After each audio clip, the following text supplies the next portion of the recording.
Hi, welcome again to our PgMP exam certification preparation questions. I am Saket Bansal. I educate on project and program management. And in this particular video, I am sharing 10 questions, majorly around change. We are touching the program lifecycle domain. You can find the details and the link of our other questions by visiting the description of this particular video. We have a playlist where you can find collection of PgMP mock questions. So here I am starting with question number 111 and we will go till question number 120. Let's start with question number 111. During the formulation phase of your program, some stakeholders express concern about how the program objective and scope needs to evolve due to change. How would you address these concerns to build stakeholder confidence? So in the program formulation related activities, you have a change related activities. You need to do a program change assessment. And we can map this to, because the situation is talking about formulation phase. So I need to find out how can I build a confidence about the change? How can I share an approach about the change? How can I communicate about the possible changes which will happen in the program to my stakeholders? So I need to share something around program change assessment. That's the activity we have learned. We also know that related to the change, you have an activity in the formulation stage, you have a planning, you have a delivery.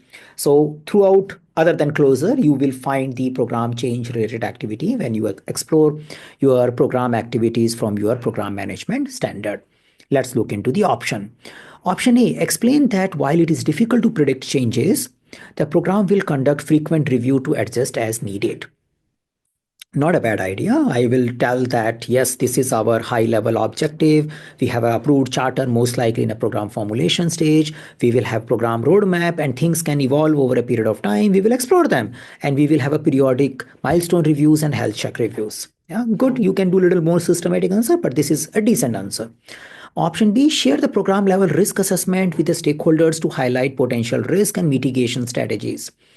So we can talk about risk, but there could be the changes which may be connected to risk, may not be connected to risk.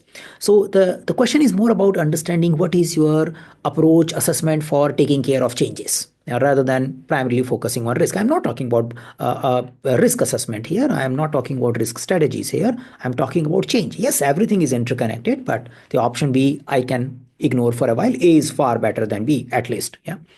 Option C, present the program change assessment. I like this word because I see this word is there in a program formulation activities. There is a change assessment, program change assessment is an activity. So I will do, yeah, I'm happy.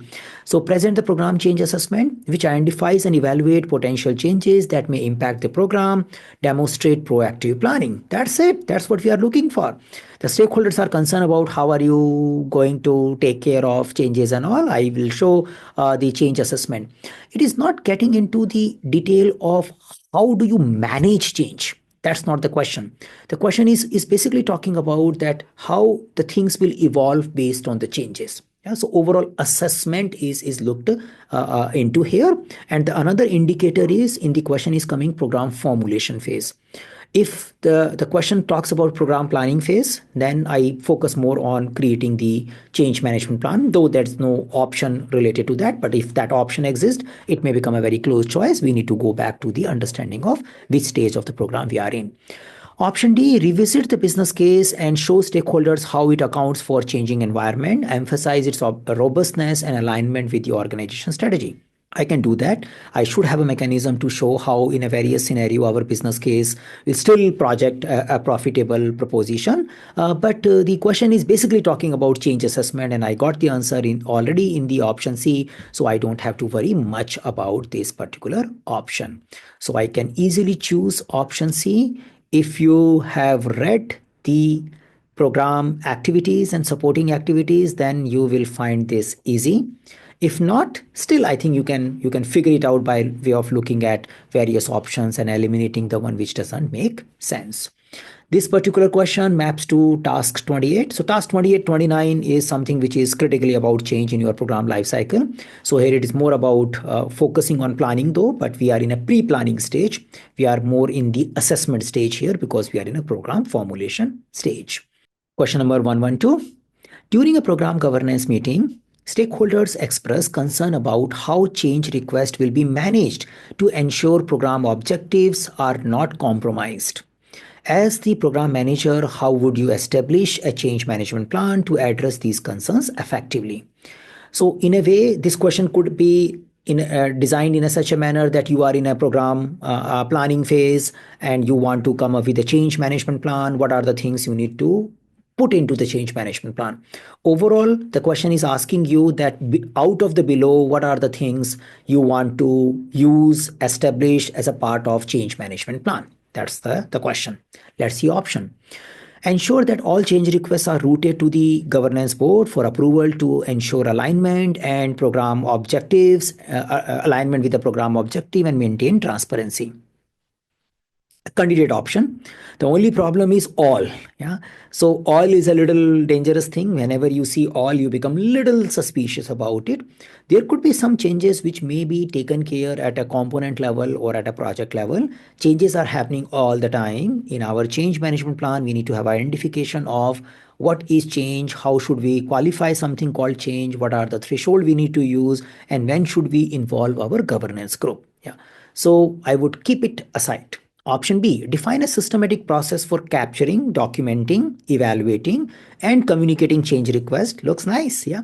And outline threshold for significant changes that trigger governance review.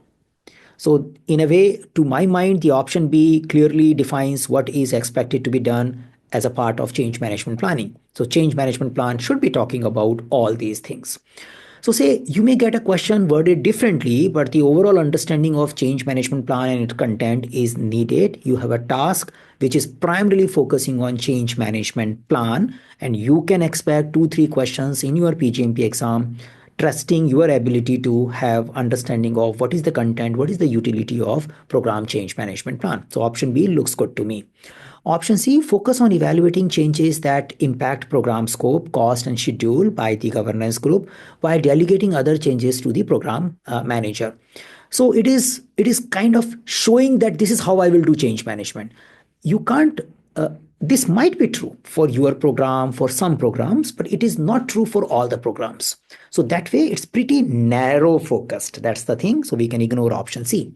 Option D, establish a strong change control process at the program component level to reduce the need for extensive program level monitoring. Possible approach, you may want to say that yes, we need to have a strong change control at a component level, so we don't have to do much at a program level. But you can't just say that it is always the case. Sometimes you may do more controlling of the change at a program level. Sometimes it is balanced. Sometimes it is more at a component level. But I need to figure that out. I can't just say that will go in particular way. So that way, option B looks good because it clearly talks about what is expected in the program level change management plan. This particular question can be mapped to task 28, which talks about manage changes as per the change management plan to control scope, quality, schedule, cost, contract, risk, reward for achieving the program benefit. So I need to establish the change management plan. There are other tasks also which talks about establishing the program management plan. You can consider change management plan as a component of program management plan as well. But yeah, this task is pretty much talking about change, so I mapped this one. Question number 113. You are preparing the change management plan to ensure effective management and decision making. It is important to clarify the roles and responsibility of key stakeholder in the change management process. Which of the following best represents the role and responsibility related to managing change? So you may find different wordings, but you most likely you will see this kind of questions where you need to understand what is the role of a program manager related to change, what is the role of a steering committee, what is the role of possibly a component manager when we are dealing with the change. The wording could be different, the situation could be different, but if you know these things, you will get the question right. So this question is trying to integrate all of them, and it is saying, how different people will play their role when we are talking about program level change. What is the best statement which defines those roles well? Let's see. Option A, the program manager evaluates change requests. The steering committee review and approve significant changes, and the component manager implement approved changes with their projects. Not a bad idea. More or less, it has all the elements. Yeah. The the possible thing which we can look for is that not necessarily program manager alone evaluates it. It can involve subject matter experts whenever possible. But yeah, overall assessment, evaluation, compiling the data is my responsibility. So I will definitely put the change request in shape. That's my role as a program manager. And steering committee will definitely review it. Significant changes. What is significant? It is defined as per the change management plan, looking good. And component level manager can also contribute in assessments if needed, but they will definitely play a significant role in implementing the change. So it has a lot of good ideas. And sometimes when you are dealing with the questions in the real exam, not necessarily each options are complete idealistic in nature. We need to pick up the best available. So it's a candidate. Option B, the program manager facilitate the evaluation of change request with component managers and SMEs, subject matter experts. So it kind of fixing the problem of A. Yes, yeah, you facilitates. Sometime when you see and read the document of the program management, you may see that I, as a program manager, is doing all the assessment.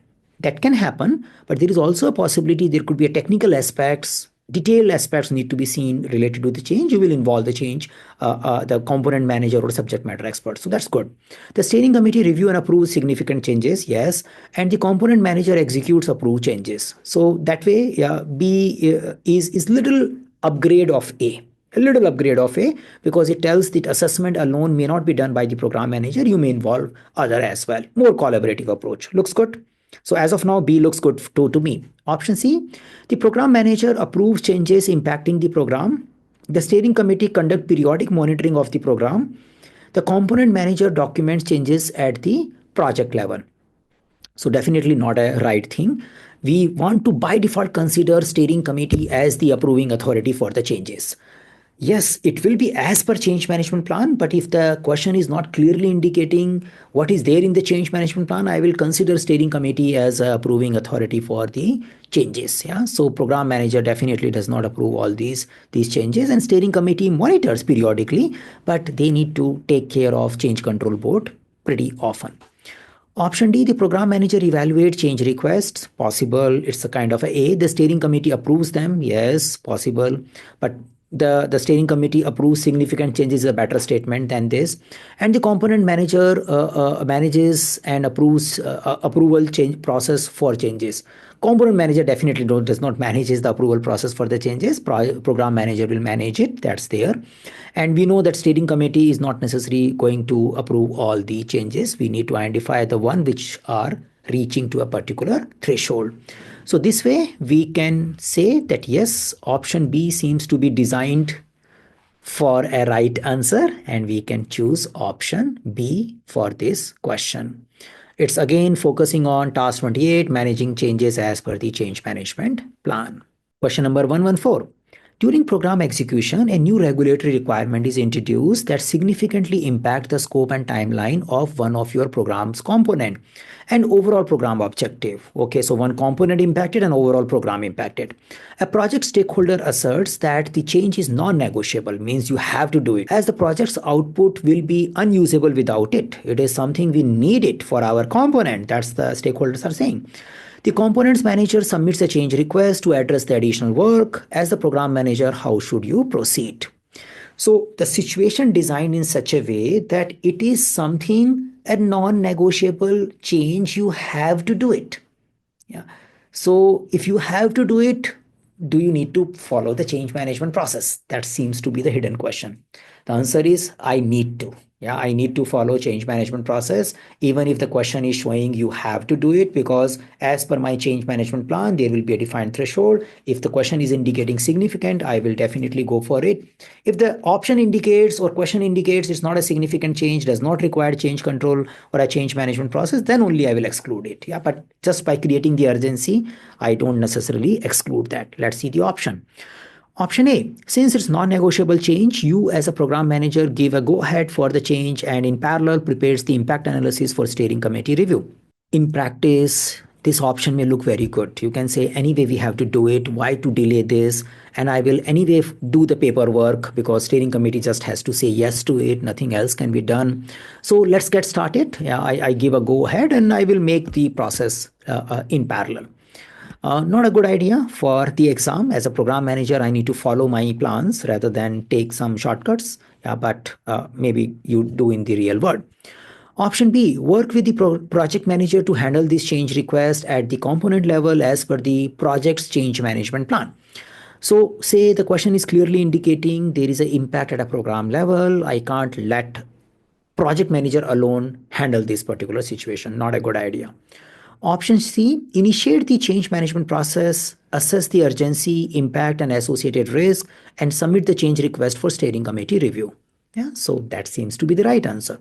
Now, somebody will say, when you have a component and it's a non-negotiable thing and you have to do it, this component will be useless if you don't do it. Why this approval is needed?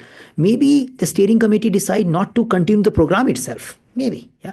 Or maybe they decide that we don't want this component, we will live without it.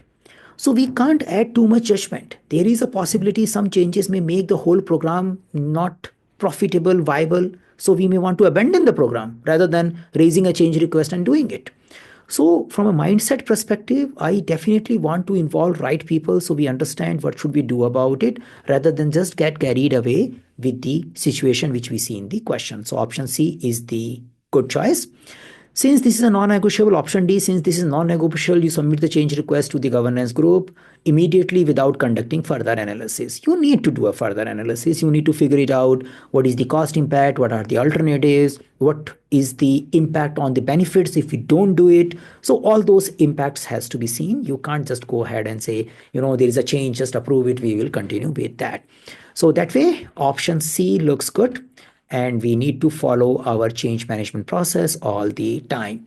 Now, in practice, sometimes you may have a situation where you bypass it because you are very clear this component is also a non-negotiable, but we don't add all those assumptions when we are taking our PgMP exam. So this question is mapping to task 29, which is focusing on conducting impact assessment for the program changes and recommend decisions to obtain approval as per the governance framework. Yeah. Question number 115. You are managing a program to improve your website for customers, with one of the key benefits being ease of use. A component project submits a change request to add functionality that will further enhance ease of use. However, the change will exceed the program's approved budget. As the program manager, how would you assess and manage this change request? So say whatever situation comes, whatever benefits or trap the question puts in. Yeah. I don't have to get carried away and say, I will approve and we will do it. So this question is putting a trap that it looks like very good. It's beneficiary. It's increasing the benefits, but it will cost you a little more money than your budget. What will you do? Yeah, I will follow my appropriate change management process. That's something I will do. Let's see the option.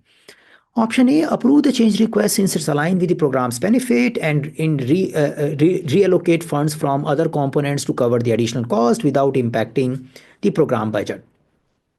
So it is saying, let's figure it out, let's do it, and let's manage it within the program budget. Nobody should be worried about that if I'm doing that. You may think like a program manager like this. May not be feasible. You need to really see the impact. You can't assume this benefit is the most important benefit. There could be other benefits also. There is a one benefits of ease of use. There could be another benefit of performance, or there could be another benefit of increasing the sales, increasing the brand image. There could be many other benefits also. Yeah. So maybe I want to compromise on ease of use. So I can't just say that we will take care of the money from other places and give it to it. Yeah. The whole information is not visible in this particular question. Option B, instruct the project manager to focus on completing the original planned scope for the component and review the change request only after those deliverables are complete. You may do in your real life and tell the project manager, first you finish your planned thing, at least give what is expected to be delivered, and then we will talk about your bright ideas. Yeah, I understand you have a bright idea, but let's finish first. Yeah. So say in the exam, I don't do that. Yeah, because I focus on encouraging growth mindset, encouraging stakeholder engagement, encouraging communication. So if someone is raising something, we need to appreciate that person's view. It could be a very viable input also. Yeah. Rather than discouraging them and saying, no, no, this is something you have to do. Maybe this benefit is the topmost benefit of the program. Maybe. So I just don't ignore.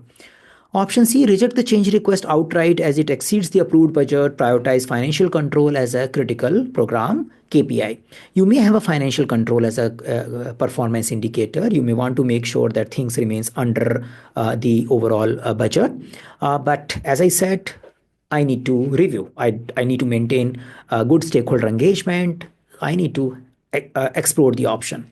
Option D, evaluate the change request by assessing its impact on program objective, costs, and benefits, and submit to the governance board for review and approval. That's it. Yeah, that's one thing I will do. I will follow as per the change management process. Yeah, there is since it is showing increase and moving beyond the program budget, that's most likely will go to a steering committee review. Even if that information was not given, still I can go for working with my steering committee to get this approval done. So whenever you have a change, most likely you need to go for proper change management process in your PgMP exam. So map to task 29, conducting the impact assessment, program change and recommending the decision to approve the change. Question number 116. During program execution, a stakeholder passionately advocate for a change that they believed will significantly enhance program outcomes. Good. You collaborate with the stakeholders to build a strong case for the change, including conducting impact assessment and preparing a detailed justification. Okay, great. However, the governance group reviews and change the change request and decided to reject it due to misalignment with the program objective and budget constraints. Okay, as the program manager, how would you handle this situation? So it is more like a change and stakeholder relationship. And how do we manage a situation where stakeholder was excited to get something done? In your day-to-day program management, usual thing, you do get so many passionate stakeholders making a case for doing something. They are trying to make a lobby in their own space as well, and many a time the governance group has their own clarity and priorities. They end up rejecting these ideas. Yeah, so that seems to happening here. What should I do as a program manager after having this event occurred? Option A, encourage the stakeholder to revisit the change request with additional justification and submit it again to the governance group for reconsideration. I can do that. It's a possible thing. But first, I need to do something to tell that this has happened. Rather than I'm saying, don't worry, we will do it again. Let's be first, take the first step and then see if there is a second step needed. I don't necessarily have to encourage the guy to do it again. Yeah. But it's a good relationship management topic. Yeah, you can probably do it in the real world, but we need to focus on taking the. I own the governance group decisions. In the exam, I don't show that even I am not in agreement with them. Let's do something to find out the alternative. Let's find some loopholes into it. So I don't do that in the exam at least. Option B, update the change request status and change log. Definitely I will do with the governance group's decision. Yes, I will do that, and avoid further discussion with the stakeholder about the rejected change request. So overall, B is good. The only section is the last section. Why should I avoid the stakeholder about the rejected change request? He will not talk to me in future. He will not remain engaged with me in future. So I also need to involve the stakeholder engagement in this particular question, just not only focusing on change. So I need to give him a news. I need to talk to him and make him understand that this is how this decision was made. Yeah, I'm a part of the decision making group. I support them. Yeah, I'm there to execute those priority. Option C, communicate the rejection of the to the stakeholders. Good, at least I communicate that. Provide them with the detailed reasoning, rational, and logging the change request for its outcome in the change log for the transparency. Great. Yeah. So I need to tell what happened, why it happened, and I need to make sure that we have a proper repository log maintained for the change request and its rejection reason. Yeah. So option C is better than A because it is not avoiding the stakeholder. It is focusing on, let's talk about it, let's communicate about it, let's update this change log and be clear that this is why we have done it. So looks good. Option D, assure the stakeholder that you will resubmit the change request after a few months when the program's health is more stable. So see, A and D is kind of trying to show that, even I am not in agreement with this decision and we will find our way to get it through. Yeah. So I should not be demonstrating that behavior. I should be respecting my governance group decision. Yeah, it's a little emotional relationship building thing for your PGMP exam, whatever the context it is coming. And I need to make sure that I keep my communication open and transparent with my stakeholder. Yeah, that is something both are my priority. And by considering that, I can choose the option C in this particular case. So I communicate and I work with my stakeholder. So though I'm mapping it to task 29, but good amount of stakeholder domain is involved here. Building relationship, task of stakeholder domain, building relationship and trust with the stakeholder is also coming in effect here. Question number 117. A few months ago, a change request was raised for a significant modification to a component project within your program. You conducted an impact analysis and the governance group rejected the change request due to resource constraint. Now a different stakeholder wants to raise the same request. Yeah, citing its importance to program outcome. As the program manager, how should you handle this situation? So overall, the game is same. You have a change management plan, you have a change request, but here you have a clarity that there was a rejection before, and now someone is raising. Few months ago, there was a rejection. Now someone is raising. What should you do? Option A, inform the stakeholder that the request was previously rejected by the governance group. Definitely, you should tell that, yeah, and advise them not to proceed with submitting the change request again. That is little too much. Yeah, I definitely tell them that this was rejected and these are the reason justification of it. Let's see if we get a better option. Option B, collaborate with the stakeholder to reassess the change request, considering any new context or justification, and decide whether to resubmit the request or for a governance review. So little better than A. Yeah, I would say far better than A, because A was telling that I will tell that, somebody raised this request before also, it was not approved, let's not raise it. Yeah. B is saying, let's figure it out. Let me be clear that it was not accepted before. And I don't want to create work for myself and for my steering committee, that I don't want to take the same problem again and again. And they will say, we told you before as well, these kind of changes we are not going to do. Why are you bringing them again to me? Yeah. So I want to be very clear that it has some merit or some different situation here, because that was a case before a few months. So probably something might have changed. Let's relook at it. And then we decide, should we raise this or not? Yeah, so looks a little more practical idea. Not by default raising it, not by default rejecting it. Yeah, that's the good. So I like B. Option C, allow the stakeholder to raise the change request again, reuse the previous change request analysis, and submit it for governance group approval without further evaluation. So this is something I would say that you should not do. Yeah, and you can say, you can raise it, and good thing is I have a ready-made analysis available. I will just put it and will share it. I will reuse my previous analysis. So if the previous analysis is the case, if the whole thing is going to remain as it is, then I probably will creating extra work for my governance group. Yeah. So B is little more practical and more holistic. It is saying we may submit, but we may not submit also. I may convince the stakeholder not to do it as well. Yeah. But I'm not saying that we will do or not do. We are still exploring. So that way B is good, rather than I blindly just keep pushing the rejected change request again and again to my steering committee review. Option D, let the stakeholder raise the request and reject it immediately, citing the previous governance group decision. I would say after B, I will take D only. Somebody will say, why? Yes, yeah. So there is a possibility, if my stakeholder has given me clear indication that such kind of request we will not accept, we will reject them. I might have a previous judgment, I will reject it, but I'm logging that, you raise something and we appreciate that you are concerned, but we are also rejecting it because stakeholder has already rejected it. Now, there are two important things to keep in mind. In our change management process, we may have a change filters where our stakeholder might tell us clearly that these kind of requests can be rejected in a first go itself, and you can cite these change filters and we can just go with that. Yeah, there could be a detail, but you keep logging and creating the history of those details. But this particular question is not specifically talking about change filters. It is just or a change request related to those kind of filters.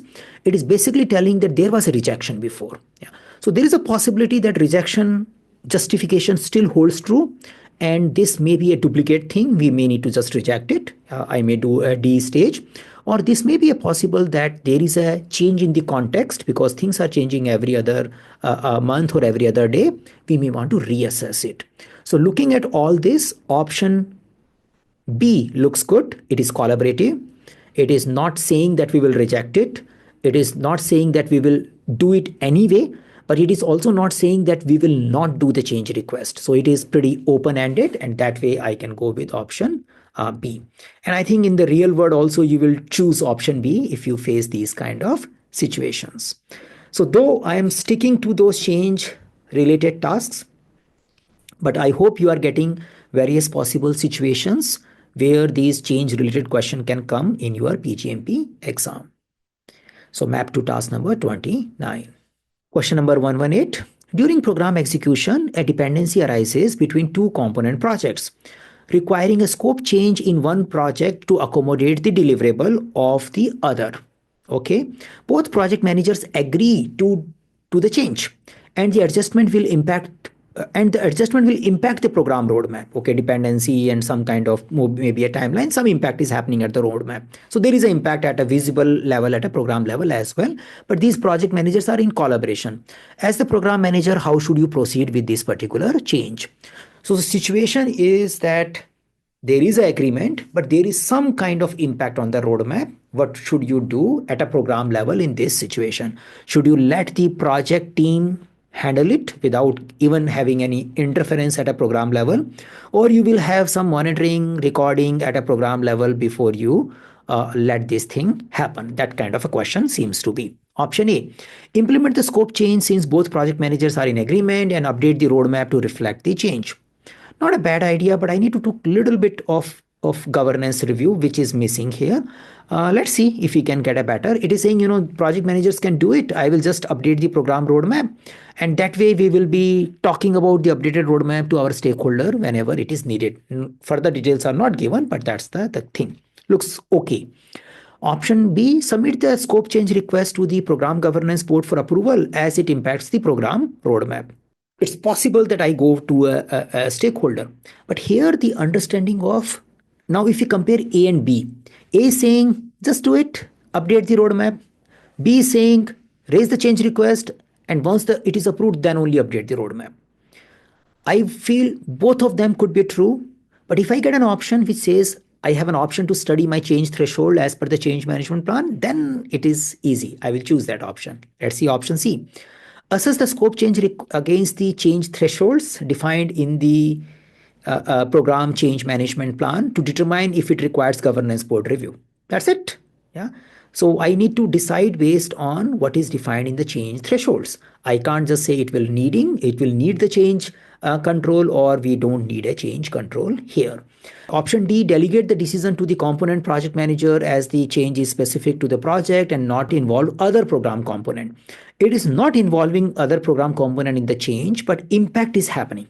Yeah, there is an impact at a roadmap level. So I need to consider this change as a program change, because it is impacting directly, indirectly more than one project.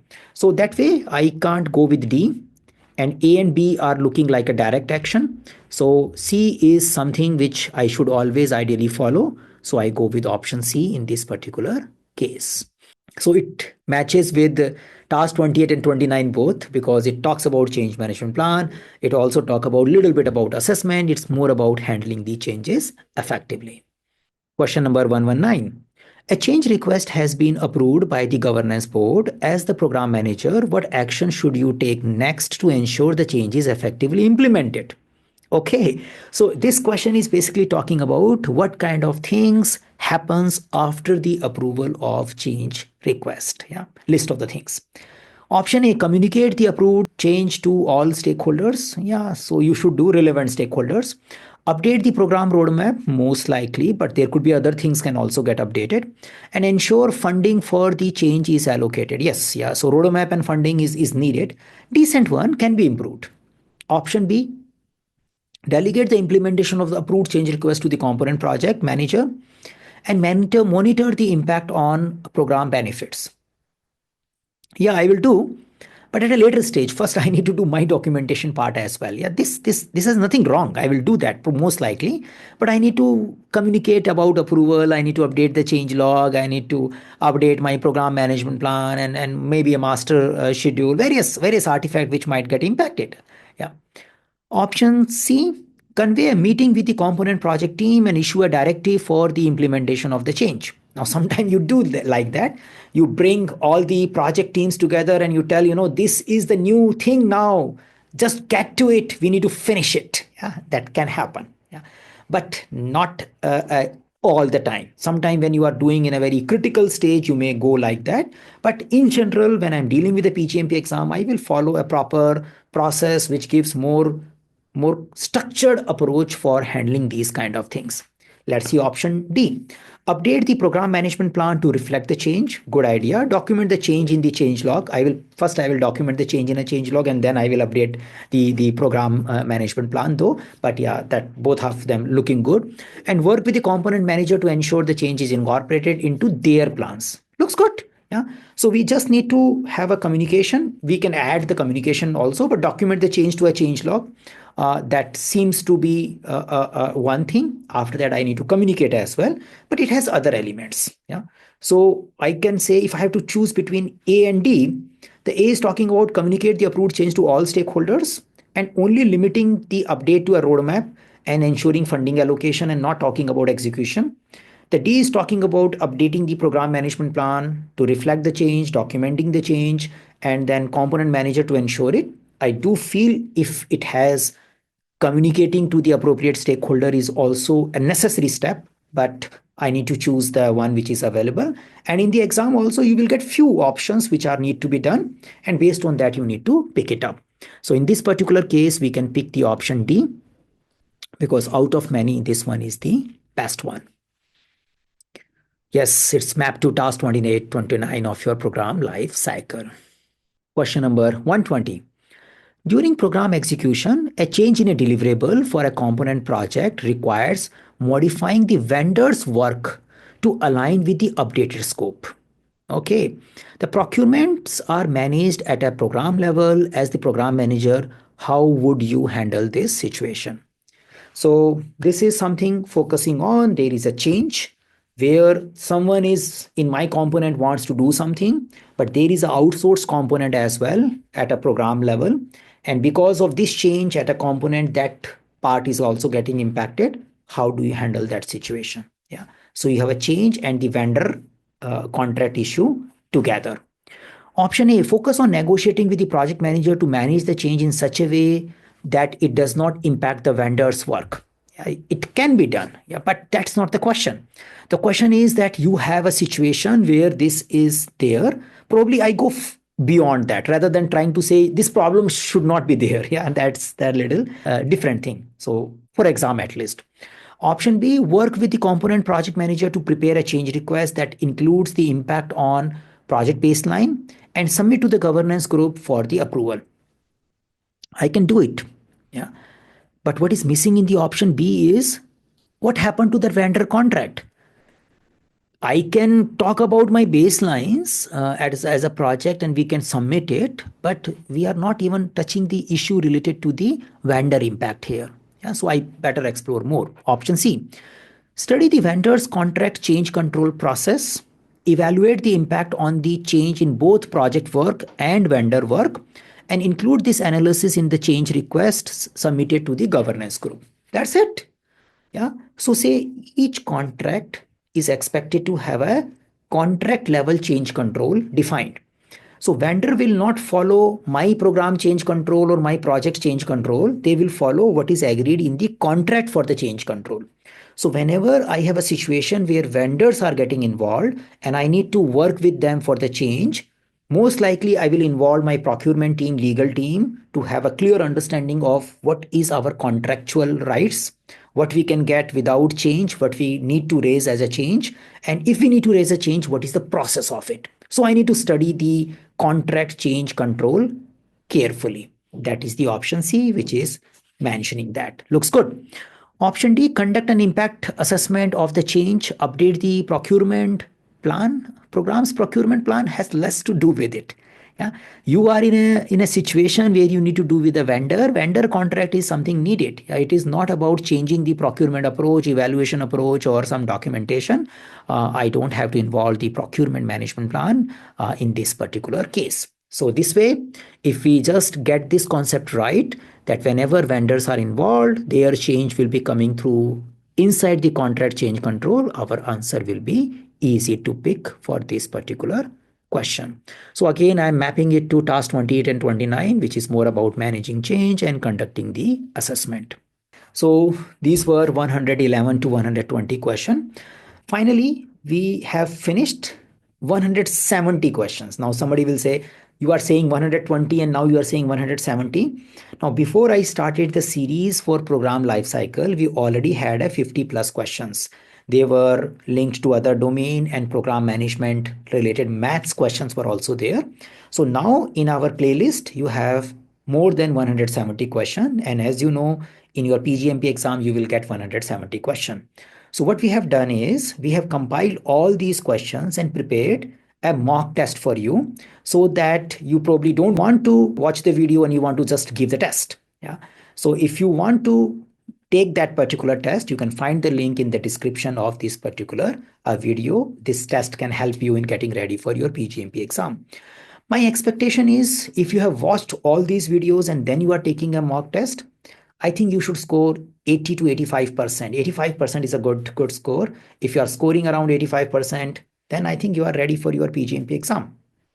If you have not watched all these videos, you probably have watched this one only, and then you want to take this test, then I do expect you should be scoring around 75% plus. If you are scoring 75%, then you are also good for your PgMP exam. Why 75%? Because I have kept these questions pretty straightforward, linked to exam content outline only.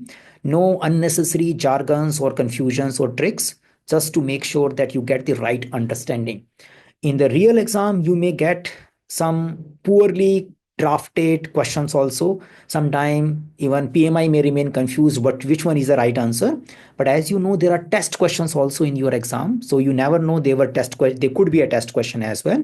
Once we have a good understanding of the concept, even if we face some weirdly drafted questions, you will easily pass the exam because you are following your understanding. And some of these questions you understand may be test questions only. So don't worry about such kind of few numbers which may come in your exam. So best of luck for your PgMP exam and try out our full length mock test by following the link in the video description. If you need specific assistance, we do run self-mentoring or a self-paced mentoring or application support for PgMP exam. You can connect with us.